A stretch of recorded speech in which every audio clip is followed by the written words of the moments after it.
शनिवार व्रत कथा। जाने कैसे विक्रमादित्य पर आ गए संकट के बादल। एक समय स्वर्गलोक में सबसे बड़ा कौन के प्रश्न पर 9 ग्रहों में वाद विवाद हो गया। विवाद इतना बड़ा कि परस्पर भयंकर युद्ध की स्थिति बन गई। निर्णय के लिए सभी देवता देवराज इंद्र के पास पहुंचे और बोले, हे देवराज, आपको निर्णय करना होगा कि हम में से सबसे बड़ा कौन है। देवताओं का प्रश्न सुनकर देवराज इंद्र उलझन में पड़ गए। इंद्र बोले, मैं इस प्रश्न का उत्तर देने में असमर्थ हूँ। हम सभी पृथ्वी लोक में उज्जैनी नगर में राजा विक्रमादित्य के पास चलते हैं। देवराज इंद्र सहित सभी ग्रह देवता उज्जैनी नगर पहुंचे।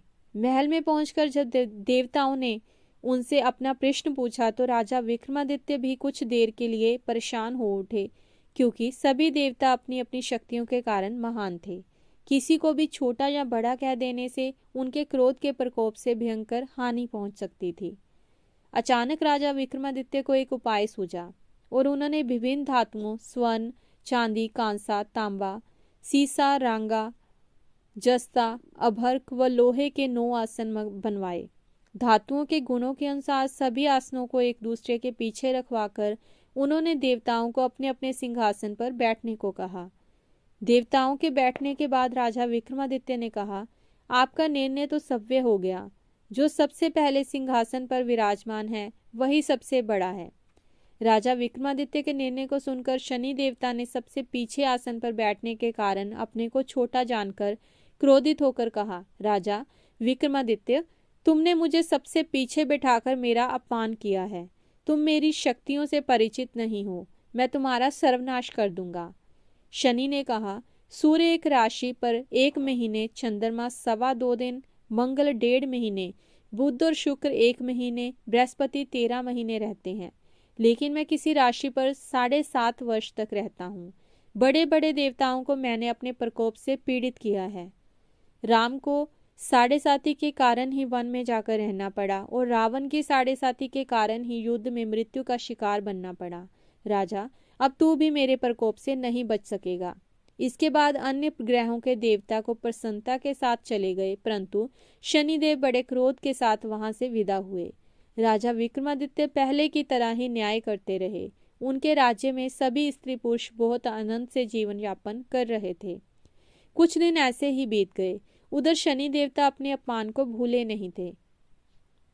विक्रमादित्य से बदला लेने के लिए एक दिन शनिदेव ने घोड़े के व्यापारी का रूप धारण किया और बहुत से घोड़ों के साथ उज्जैनी नगर पहुंचे। राजा विक्रमादित्य ने राज्य में किसी घोड़े के व्यापारी के आने का समाचार सुना तो अपने अश्वपाल को कुछ घोड़े खरीदने के लिए भेजा। घोड़े बहुत कीमती थे। अश्वपाल ने जब वापस लौटकर इस संबंध में बताया तो राजा विक्रमादित्य ने सव्य आकर एक सुंदर व शक्तिशाली घोड़े को पसंद किया।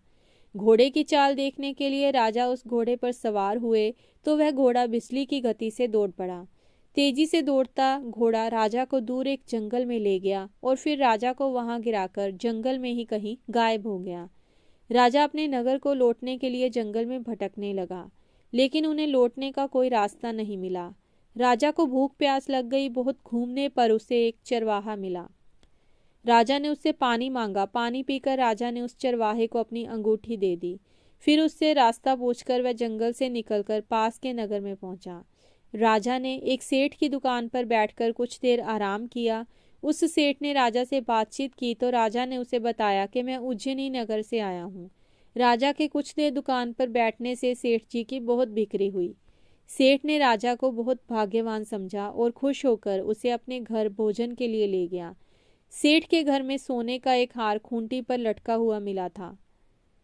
राजा को उस कमरे में छोड़कर सेठ कुछ देर के लिए बाहर गया। तभी एक आश्चर्यजनक घटना घटी। राजा के देखते देखते सोने का हार को उस खूंटी निगल गई। सेठ ने कमरे में लौटकर हार को गायब देखा तो चोरी का संदेह राजा पर ही किया, क्योंकि उस कमरे में राजा ही अकेला बैठा था। सेठ ने अपने नौकरों से कहा कि उस परदेसी को रस्सियों से बांधकर नगर के राजा के पास ले चलो। राजा ने विक्रमादित्य से हार के बारे में पूछा तो उसने बताया कि उसके देखते ही देखते खूंटी ने हार को निगल लिया था। इस पर राजा ने क्रोधित होकर चोरी करने के अपराध में विक्रमादित्य के हाथ पांव काटने का आदेश दे दिया। राजा विक्रमादित्य ने के हाथ पांव काटकर उसे नगर की सड़क पर छोड़ दिया गया। कुछ दिन बाद एक तेली उसे उठाकर अपने घर ले गया और उसे अपने कोलू पर बिठा दिया। राजा आवाज देकर बैलों को हाँकता रहता। इस तरह तेली का बैल चलता रहा और राजा को भोजन मिलता रहा। शनि के प्रकोप की 7.5 पूरी होने पर वर्षा ऋतु आरंभ हुई।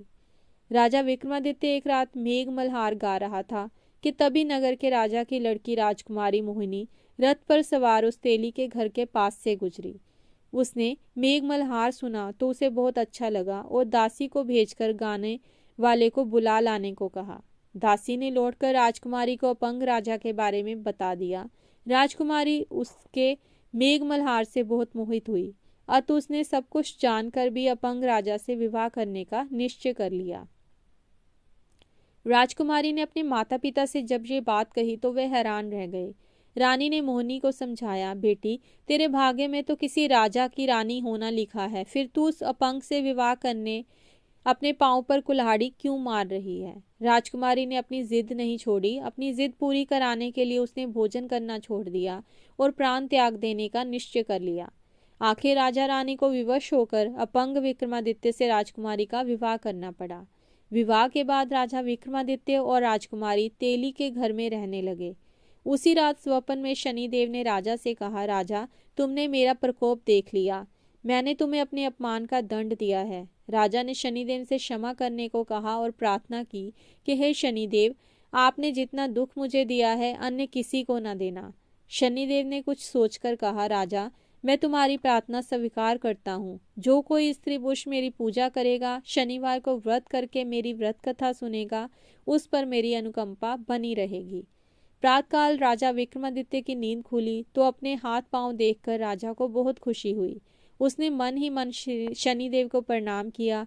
राजकुमारी भी राजा के हाथ पांव सही सलामत देखकर आश्चर्य में डूब गई।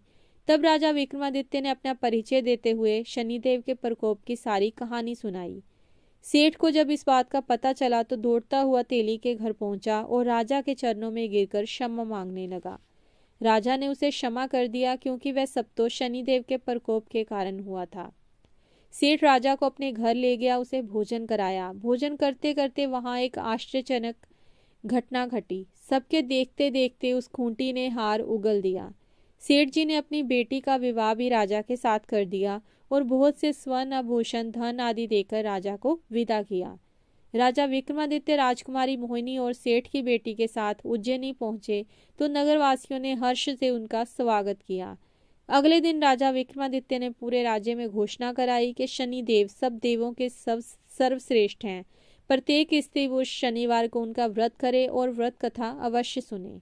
राजा विक्रमादित्य की घोषणा से शनिदेव बहुत प्रसन्न हुए। शनिदेव का व्रत करने और व्रत कथा सुनने के कारण सभी लोगों की मनोकामनाएं शनिदेव की अनुकंपा से पूरी होने लगी। सभी लोग